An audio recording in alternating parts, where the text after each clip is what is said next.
$10,000 a month. This is where most businesses hit a wall.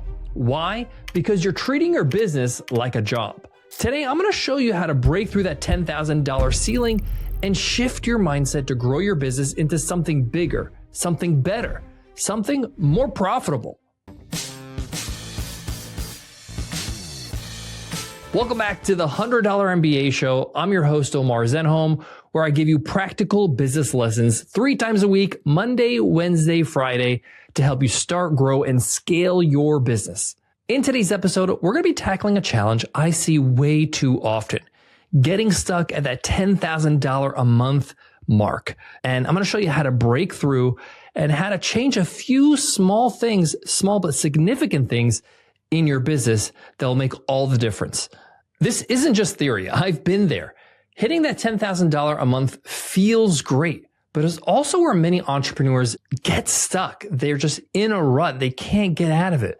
We're going to talk about why this happens and how to reframe your thinking and give you some practical steps so you can take the next step forward. You can reach the next level in your business and not just get stuck on 10K. You go to 20K, 30K, 100K, a million a month and beyond. So let's start with why people get stuck at $10,000 a month. Well, there's 2 main reasons why most entrepreneurs stall out at that point. The first reason is many people, they see this as a milestone to quit their job. They say, okay, I hit 10K a month, maybe that's revenue and your profit's like 7K, 8K. And you're like, hey, that's as much or more than what I was getting paid at my job. Makes total sense, right? You have enough to kind of pay yourself, to pay your expenses and live the dream, right? But what happens next is where the problem lies. Once you start paying yourself a decent salary when you're making 10K, that doesn't leave much profit left for you to reinvest in your business and continue to grow. Think about it for a second. In this hypothetical situation where somebody leaves their job at the 10K mark, the month before, let's say they're making 9K, and let's say their profit was 7K. $7,000 being reinvested in that business the next month to allow it to grow. You leave your job, you pay yourself, let's say you pay yourself a salary of 5K.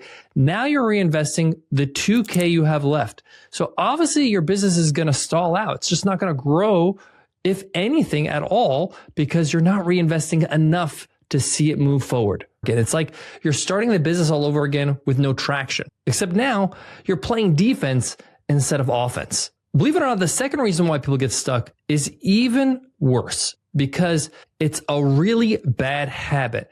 And if you don't kick this habit early on in your business, it's very hard to kick down the line. And that's doing all the work yourself. Here's the thing. Most of us come from a job. I came from a job. I was an educator. I was a teacher for 10 years. And in a job, you get rewarded for doing more. So when you hit that 10K a month mark in your business, we just start to think, I just need to work harder. I need to do more, and then I'll grow. This is the wrong mindset. You don't need to ask yourself, how do I do more? You need to start asking yourself, who can do this for me? The how versus who mentality is the difference between an employee and an entrepreneur. And that's just the bottom line. Business owners, entrepreneurs, they understand that they're building an asset and they want to eventually not do any work and let the asset make the money itself. And this is why you have to start very early on in your business, learning how to get somebody else to do the work other than you. Don't worry. In this lesson, I'm going to show you how to do this. I'm even going to show you who your first hire should be, what they should be doing, all that stuff. But the mindset is more important because if you don't get out of this mindset of, I got to do it, I got to figure it out, I got to make it happen, you're never going to grow big. You're never actually going to get out of this rat race. You're going to be self-employed instead of building a business that earns a living, earns wealth for you for the long term. You want to start building an asset. And the best way I can illustrate this is with an analogy, with an example. One of the best ways to understand this and shift your mind is to think of your business like a basketball team, okay? Think of your favorite basketball team. Let's say it's the Chicago Bulls in the 90s or something like that. When you're just starting your business, you're in stage 1. And in stage 1, you are the star player. In the beginning, you're doing everything. right? You're playing offense, you're playing defense, you're running plays, you're scoring, you're doing everything you can to win. You're like Michael Jordan, right? You're all over the place. You're on the court, you're hustling hard. And this is fine when you're starting out because you got to start kicking up some dust and make something happen, create something out of thin air, and it's going to require that kind of effort. But quickly, when you start making some money and your business starts becoming a valid business, you validated your idea and your product, and you're around that 10K mark, you got to get off the court, right? You got to start becoming the coach, which is stage 2. Okay. Stage 2 is to become the coach. So as soon as possible, you need to stop seeing yourself as the star player. You need to start seeing yourself as the coach. And the coach isn't allowed to play on the court, right? They have to create the game plan. They have to put the right players together. They have to put them in the right position. They have to guide the team to victory, right? That's what a coach does. And one of the best pieces of advice I got from a coach of mine, Ayman Abdullah, was try to learn to be allergic to work. I know that sounds really weird because we're all hard workers as entrepreneurs, but this concept of, if I can't work, how do I make this happen? If everybody else has to do the labor, how do I still build a business that works and is profitable? Well, I got to get other people to work. I got to manage. I got to coach. I got to train. Eventually, your team starts winning, your business starts winning, and you start hitting stage 3, which is the general manager, right? You're the general manager. The GM builds the team. They focus on hiring, contracts, strategy, right? They're looking for the right talent to scale their team's success. Right? The GM's thinking a little bit further ahead, not just a season, but next season, 5 seasons from now, 10 seasons from now. What are we going to be looking like? If we draft a player today, are they going to be a superstar in 5 years? Same thing for you as a general manager. Now you're hitting a different revenue mark in your business. You're starting to see your business as a vehicle that can help you win not only once, twice, but consistently. And you're less involved in the day-to-day. You're not sweating on the court, right? You're not breaking clipboards and trying to motivate your team as the coach. You got somebody else, a manager, doing that for you. You're orchestrating this and putting the right people in place and giving them the power to do their job right. Stage 4 is becoming the team owner. The team owner really sees the absolute biggest picture, right? They invest in the team. They make sure the team works for them, right? Not the other way around. The owner's role is to ensure the team is an asset that grows in value, right? That every year this business is worth more and more and more. And guess what? The team owner is sort of an investor. They see themselves as an investor in their own company. And they might have other companies they're investors in. They might be the majority or the 100% stake investor. But the point here is that they're totally removed from the day-to-day operations. And they're really just all about vision and strategy for growth. So this was all to say and to illustrate, if you want to break through that $10,000 a month mark, you need to stop playing and start building your team. Now, I understand that you can't make 5 hires right now to replace all the things you do right now. You're only making $10,000 a month in revenue. Totally get that. But doesn't mean we don't do anything at all. We take the first step and make our first hire. And this first hire is critical because we want to offload as much time-intensive tasks that we do that don't make us money, that don't directly impact revenue. So let's start with step 1, which is to make your first hire. And I call this hire a virtual assistant. They may be not virtual. They might be local to you, an assistant, an administrative assistant, whatever you want to call it. But at the end of the day, you want somebody that can do a lot of administrative tasks that you can just offload off your plate. So what could a virtual assistant handle? They can handle things like email management, scheduling, invoicing, customer support, any kind of simple website management, scheduling blog posts, scheduling podcast episodes, uploading videos to YouTube, even maybe editing, some short editing that you need, social media management, on and on and on. These things take a lot of your time right now. Imagine not having to do that anymore. These tasks don't really directly make you money, but they eat up a lot of your time. So most importantly, when you offload these tasks, you now are free to focus on revenue generating activities like sales, marketing, and product development. So your first hire shouldn't be you, actually, because this is a low cost, high value hire, because this person alone might allow you to double your revenue and allow you then to pay yourself. So as an action step, hire a VA, okay? You don't even need a full-time one to start with. They could start part-time and then go full-time, like 10 to 20 hours a week. They could start small and you can scale with them as they start learning all the things they need to do. A part-time VA can start at $500 US a month. One of my favorite job sites to find VAs in the Philippines is onlinejobs.ph. Really good talent to be found there. And in my experience, because I've made a lot of hires to that site, overall, very hardworking people that are ready to learn and ready to go. Now, word of warning, because I know a lot of you right now, I'm thinking right now, I'm going to make this hire. This is going to be very time consuming because I have to train this person and show them how to do it. It's just faster for me to do it.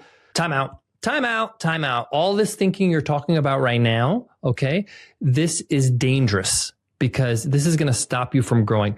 By the way, you hiring somebody and training them, this is business, okay? This is what building and growing a business is all about, is recruitment, is training, is coaching, is building systems. So you're documenting the training, documenting what they're doing, the standard operating procedures, the SOPs. This is what's building value in your business. This is what entrepreneurs do.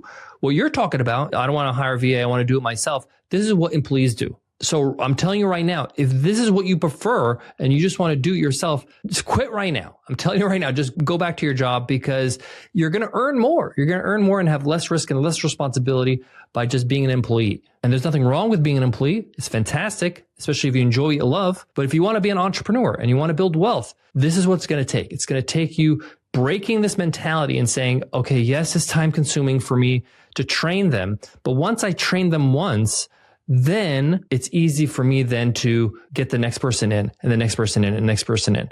And one of the biggest, easiest hacks you could do is when you're training them, you could just do a screen recorder on a computer, what tasks you want them to do one by one, get them to create a documentation, a document in Google Docs to document the steps of that procedure. You check that document, you check the procedure, and then you tell them, okay, go ahead and do the task. And they do the task based on the right procedure. Guess what? Next time around, you're going to get them to do the documentation. You shoot them the video. They're going to then write the documentation. You check the documentation. All good. Go do the task over and over and over. It might take twice as long for you to get the tasks done now, but once you do that once, that's it. Forever, they're going to be doing it. All right, time back in. Had to just get that out there. Step 2, let's focus on revenue generating tasks. Okay, once you have your VA that clears all your busy work off your plate, now you can focus on tasks that drive growth. This is tasks like sales and marketing. This means double downing on your best performing sales channels, whether it's email marketing, content creation, maybe it's webinars. Focus on bringing in more revenue. This should be the first thing you think about when you wake up in the morning. How do I make more money? That's what you do as you're the leader of the business. Number 2, improving your product or service. The better your products, the happier customers, right? The more referrals you get, and the higher prices you can command, okay? So spend time refining your offer, refining your product or service. What's the third thing you need to work on now that you have some free time because the VA's taken so much off your plate after you've trained them, right? Raising your prices.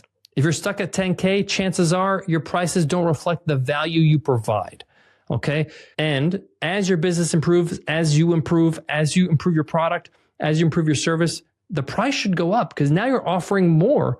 There's more value, and therefore you can charge more. One of the first businesses I had when I was a full-time entrepreneur back in 2012 was a business consulting firm where I built websites for people, and I was able to create these websites for bloggers, influencers, e-commerce businesses.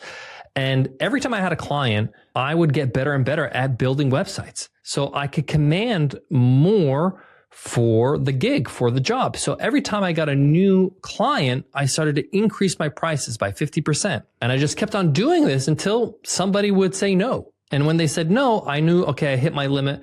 That's fine. We're not for each other. I'll kick it back a little bit the next time I have a client until I get better again. So don't forget, your job now is to focus on revenue generating tasks. Stop being busy and start being productive.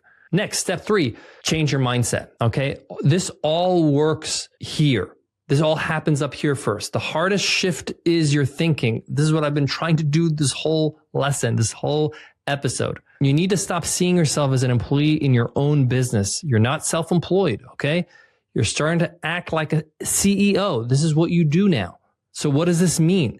It means you're not a doer, you're a leader, right? I know we have this badge. I've had that badge a long time. I'm a doer. I'm a hard worker. No one can outwork me. But that's very deadly because that's not sustainable. What you need to start doing once you've got some traction, you got some revenue, is start transitioning into a leader. You build systems, you hire great people, you set the strategy for growth. Here's a quick tip when it comes to that. Every time you're about to do a task, ask yourself, could someone else do this for me? If the answer is yes, delegate it. I do this to the day. If I'm doing something or I'm about to enter a new project, I first ask myself, who can do this for me? Right? Where I can just manage and just say, yep, change this, do this. This is my opinion. This is my thoughts. But the bulk of the work, 90% of the work, 95% of the work is done by somebody else. To prove this point, let me give you an example. I built websites for a living. Like I mentioned to you before, that's what I did in my business consulting firm. When we just did a redesign for the $100 MBA, I could have easily said, I can do that. I've done that before. I'm a professional web developer. Nope, that's not who I am. I'm an entrepreneur. I don't do it myself. I find people that are better than me to do it. I got a designer who's world-class, Rafal, love you, man. I got Sunny, amazing engineer and developer. He's worked with me for years. They both work together. They build out the site. They do all the technical stuff. I just look it over. I like this, change this. That looks great. It's incredible. I can then focus on making money for the business. I don't have to go and tinker with the website. That is not who I am. I find the best to do the best work for my business. Step 4, reinvest in growth. The reason why you're stuck at 10K is because you're taking everything out of the business, right? You got to stop and you got to start reinvesting in your business. And that starts with that first hire, the VA, right? Then you got to start investing in some better tools or systems to increase your efficiency, right?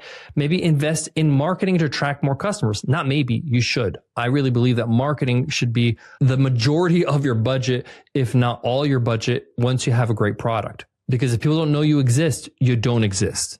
And the best way I could put this in a succinct sentence is treat your business like an asset, not a job.